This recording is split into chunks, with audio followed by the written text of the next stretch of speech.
Sir हमने अमनदीप सोडी को नौकरी लगाने के लिए पीडब्ल्यूडी में प्यून के नाम पे 3 लाख रुपए दिया था। मेरा नाम शुभम यादव है। मैं क्या बोलते हैं मुरली महाराज के द्वारा से उससे संपर्क हुआ था मेरा, उससे मैं गया। तो कैसे संपर्क? सर मेरे को पीडब्ल्यूडी में लगाने के लिए पैसा दिया था। एक में दिया था 7/23 में दिया था मैंने, जुलाई में। पहला किस्त मैंने, दूसरा किस्त 8वां में दिया था 1.5 लाख रुपया 3 बार। वो बोला था कि 4 से पहले तुम्हारा काम हो जाएगा। फिर भी नहीं हुआ मेरा काम, तो मैंने जनवरी से पैसा मांगना चालू कर दिया मैंने। वो घुमाते घुमाते अब दे दूँगा 15 दिन में, 10 दिन में दे दूँगा करते तो इतना दिन खींच दिया। फिर मैंने FIR दर्ज करा दिया, मतलब फोटो कापी दिया, मतलब ये सर।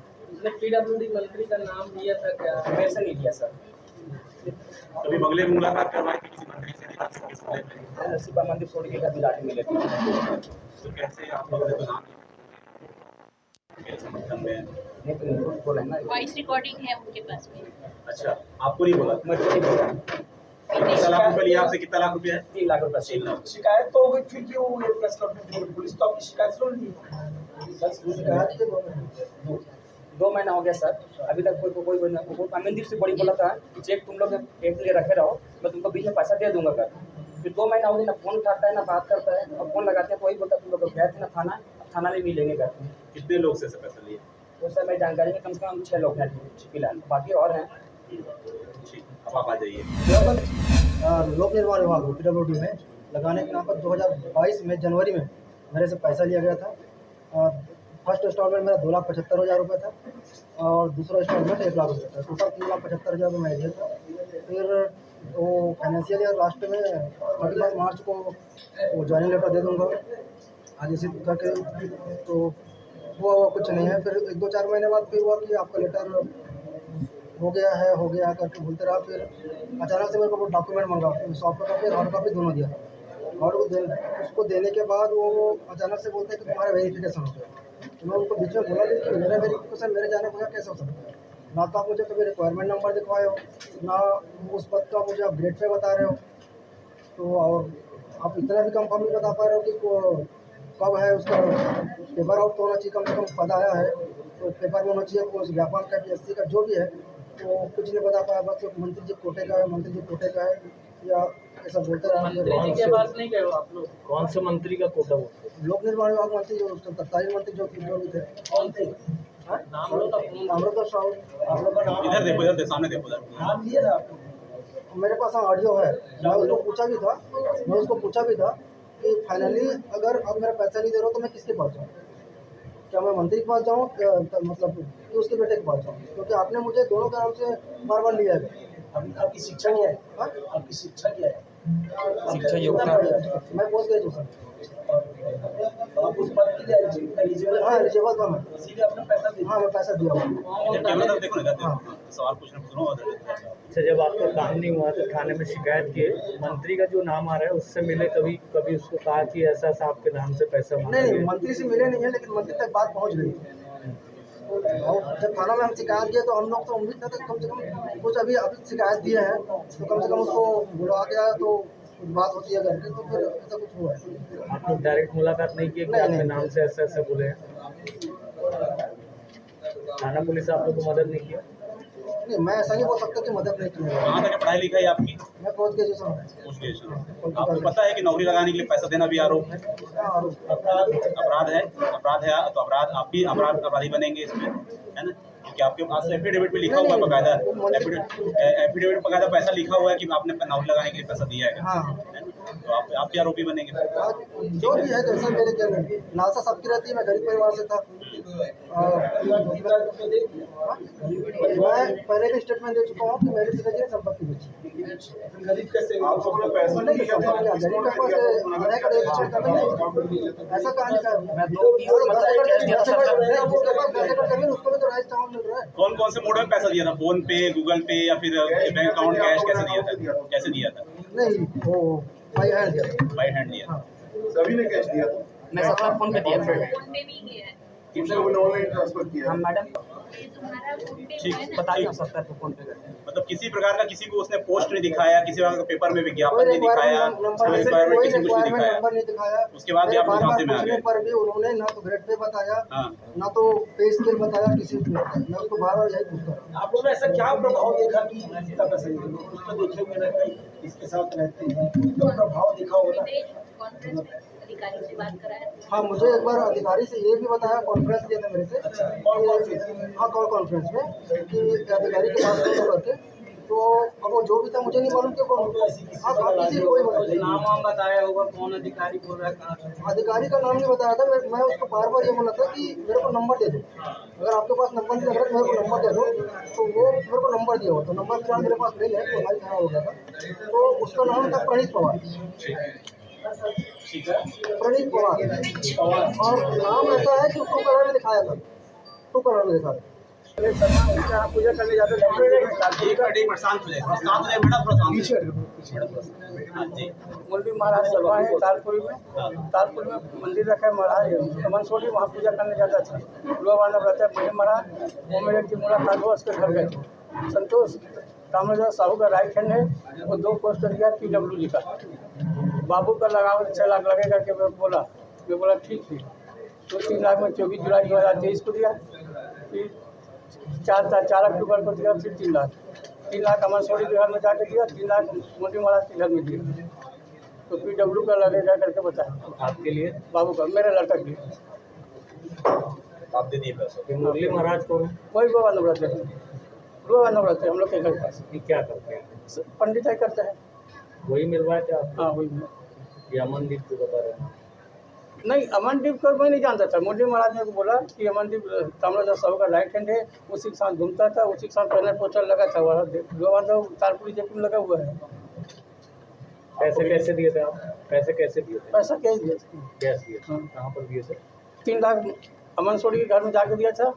में आवेदन किया, हाँ, किया। धमकी उनकी आपको नहीं किया? नहीं, मेरे को नहीं, कल मैं फ़ोन किया था मैं, तो बोलते हैं भैया संतोष भैया कि कल 11 तारीख को बिल लेना, 15 अक्टूबर मेरा जून का दिया है चेक, 3 लाख 15 जून का और 3 लाख 15 जुलाई का। तो बोलता है 11 तारीख को बिल लेना, मैं पहले पैसा दे दूँगा तो फिर अकाउंट में डाल दूँगा करके बोला।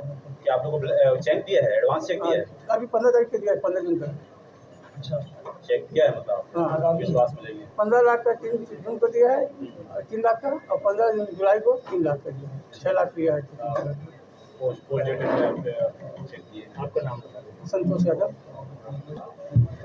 बताओ भाई। मैं जसप्रीत सिंह कोंडा, भिलाई निवासी हूँ। अमनदीप सिंह सोढ़ी जो है, मुझे संविदा में गाड़ी चलाने के नाम से बोला था कि मैं आपको वहाँ पे लगा दूंगा। उसके बाद फिर वहाँ पे काम करते करते आपको वहाँ पे परमानेंट करवा दूंगा गाड़ी चलाने में। तो उसके नाम से उसने 3 लाख रुपए लिए, और मैंने जो पेमेंट गई है उसको अकाउंट पे गई है। हाँ, उसी के अकाउंट पे फ़ोन पे हुआ। फिर आगे क्या हुआ? उसके बाद आगे अब वो ना टाल मटोल कर रहा है चीज़ों को, तो हमने कंप्लेंट डाली है थाने में। तो अब वो डेट पे डेट आगे सरकार है, चेक दे दिए हैं। और क्या चाहते हो आप लोग कार्रवाई? मेरा नाम अनुपमा गोस्वामी है। अमनदीप सोढ़ी को मैं, क्योंकि मैं साथ में हम लोग कांग्रेस कार्यकर्ता थे, तो हम लोग साथ में काम करते थे, उस कारण से जानती थी। तो जसमीत सिंह कोंडल से उसने नौकरी की बात की, तो क्योंकि अमनदीप सोढ़ी से मेरा पहचान परिचय है, तो मैंने अपने अकाउंट से 3 लाख रुपये उस ट्रांसफ़र किए। उन लोगों की आपस में बात हुआ था नौकरी के लिए, उसके कारण फिर मैं अपना पैसा जब नौकरी 2 महीने में लगा दूंगा बोला, उसके बाद अचानक क्या हुआ कि उसको ओवर कॉन्फिडेंस था कि सत्ता आएगी करके। तो दिसंबर तक सब लोग शांत थे। मुझे ये सब मैटर उस समय नहीं पता था। जब इन्होंने बोला कि मेरी नौकरी नहीं लगी है, तो फिर हमने अपना पैसा मांगना चालू किया। जब हम पैसा मांगने के लिए तालपुरी जाते थे, फ़ोन नहीं उठाता था, तो तालपुरी में 2-3 लोग मेरे संपर्क में आए, वो भी उसको ढूंढते ढूंढते वहाँ पहुँचे। इस तरीके से ऐसे कर के कई पीड़ित लोग, वहाँ का गार्ड ने मुझे बताया कि मैडम इसको तो आए दिन कोई ना कोई ढूंढने आता रहता है। और जो 2 लोग संपर्क में आए, तो उन्होंने ठाकुर जी हैं वहीं के, टिकेश्वर ठाकुर, उनसे मेरी बात हुई, तो उन्होंने बताया कि उनके दो आवेदन गए हैं, निहाल सिंह ठाकुर और रामेश्वर प्रसाद दरगाह, उनसे उन्होंने 9 लाख रुपए लिया हुआ है। और मैडम ये मेरे दोनों भाइयों से नौकरी के नाम पे पैसा लिया हुआ है, उन्होंने मुझे बताया। तब मुझे इस बात का जानकारी हुई और ये बात का खुलासा हुआ कि ये नौकरी के नाम पे केवल 1-2 लोगों से नहीं, कईयों लोगों से हुआ। फिर धीरे धीरे शुभम, मितेश, ये सब लोग भी मेरे कांटेक्ट में आए। संतोष भैया, इन्होंने मुझसे संपर्क किया कि मैडम मेरे से भी 6 लाख रुपए लिया, मेरे से 3 लाख लिया। इस तरीके से फिर तालपुरी के सेक्रेटरी ने मेरा नंबर वहाँ पे और लोगों को बांटा कि ये मैडम इस मामले में कोऑर्डिनेट कर रही है सभी पीड़ितों को। तो तालपुरी के सेक्रेटरी हैं रेड्डी जी ने मेरे नंबर को वहाँ दिया, तो लगातार मुझे कॉल आते रहे। तो नीतीश गिरपुड़े हैं, उनसे 2,90,000 ट्रांसफ़र के लिए लिया। वो डोंगरगढ़ में जॉब करते हैं, उनको भिलाई में ट्रांसफ़र करा दूँगा। फिर उषा सेन से लिया, फिर विकास गजभिये से 5 लाख रुपये लिया। E0 के प्रमोशन, जो भिलाई स्टील प्लांट में E0 प्रमोशन है उसके नाम से भी लिया। और नीतीश गिरपुड़े जी हैं, वो उससे PWD डिपार्टमेंट का ट्रांसफ़र के नाम से लिया। इस तरीके से मेरी जानकारी में धीरे धीरे लोग आते रहे और पीड़ितों की संख्या धीरे धीरे बढ़ती रही। तो फिर मैं ये जो मैटर है इसमें फिर हम लोगों ने सब एकजुट होकर फिर थाने में आवेदन डाला।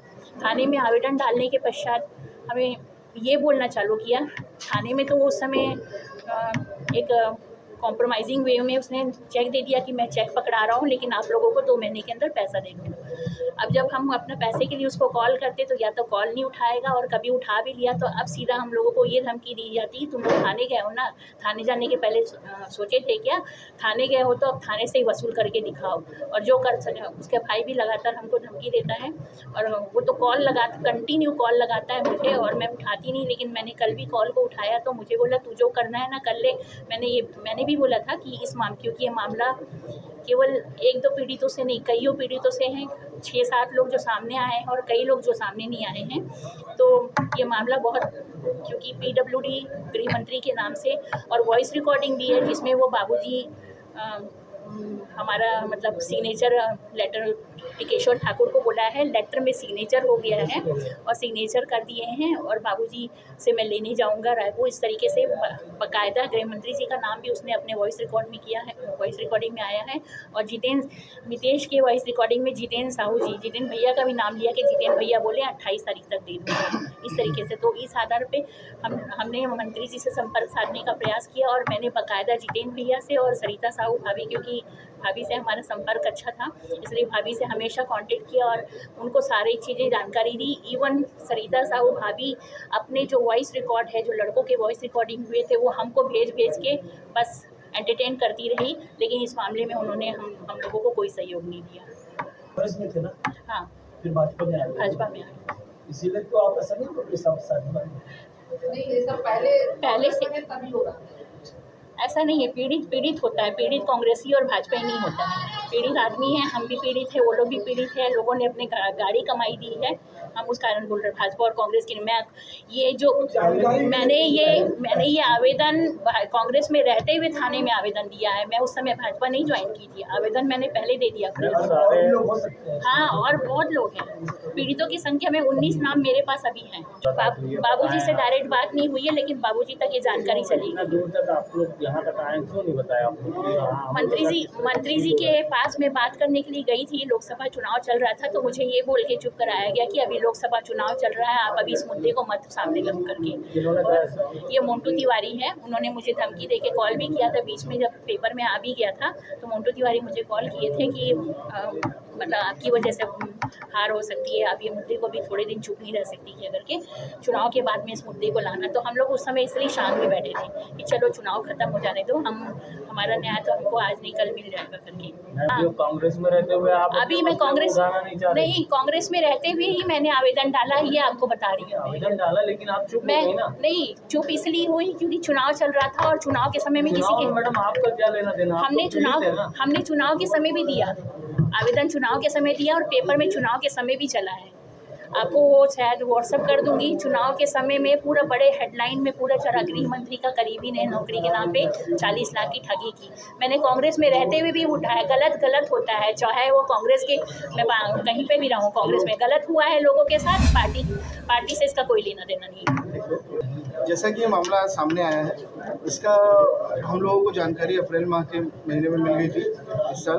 तो लिखित शिकायतें जब थाने में हुई तब उसकी एक कॉपी मुझे प्राप्त हुई, जिसके माध्यम से मुझे जानकारी हुई कि कुछ लोगों के द्वारा अमनदीप सोढ़ी के द्वारा कुछ लोगों के साथ ठगी की गई है, जिसमें पूर्व गृह मंत्री और PWD मंत्री जी का भी नाम उल्लेखित हो रहा था बार बार। तो ये मामला जब संज्ञान में आया तो इस मामले को हमने पूरी जानकारी ली। जानकारी लेने के बाद सारे पीड़ितों से भी मिले। अब ये जो आज प्रेस कॉन्फ्रेंस की जा रही है, वो प्रेस कॉन्फ्रेंस करने का उद्देश्य बस ये है क्योंकि आज जो मेरे साथ बैठी अनुपमा दीदी और ये जो पीड़ित हैं, इन सबके साथ बाकायदा धमकियाँ दी जा रही हैं। धर्मेंद्र भगत, पार्षद वार्ड 23, प्रगति नगर, वैशाली।